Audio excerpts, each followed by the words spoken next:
BJP ఒత్తిడితోనే ఉపరాష్ట్రపతి పదవికి ధన్కడ్ రాజీనామా చేశారని ఆరోపించారు కాంగ్రెస్ ఎంపీ మల్లు రవి. భవిష్యత్తు లేకుండా చేస్తామని అనడంతోనే ధన్కడ్ బయటకు రావడం లేదన్నారు. ధన్కడ్ ఎక్కడున్నారో ఎవరికీ తెలియడం లేదన్నారు మల్లు రవి. సుప్రీంకోర్టులో జడ్జిమెంట్ ఎన్డీఏ ప్రభుత్వం సెండ్ ఆఫ్ పార్టీ వారికి పెట్టలేదు అంటే వారు ఒత్తిడి వల్లనే ఆయన రిజైన్ చేసినట్టు. ఆ ధన్కడ్ గారు వైస్ ప్రెసిడెంట్గా ఉన్నప్పుడు సుప్రీంకోర్టులో జడ్జిమెంట్ గురించి కానీ లేక పార్లమెంటు సుప్రమసీని గురించి కానీ ఎప్పుడు మాట్లాడుతుండేటువంటి వ్యక్తి రిజైన్ చేసిన తర్వాత ధన్కడ్ గారు ఎక్కడున్నారో ఇప్పటికీ ఎవరికి తెలియదు. ఆయన ఎంత ఒత్తిడి చేశారంటే ఆయన ఈ ఎలక్షన్లు జరిగే సందర్భంలో ఎక్కడ మాట్లాడకూడదు, ఆయన ఎందుకు రిజైన్ చేసిండో చెప్పకూడదు, ఏదైనా చెప్తే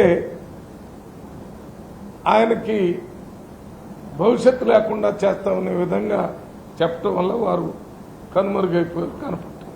ఎన్డీఏ ప్రభుత్వం సెండ్ ఆఫ్ పార్టీ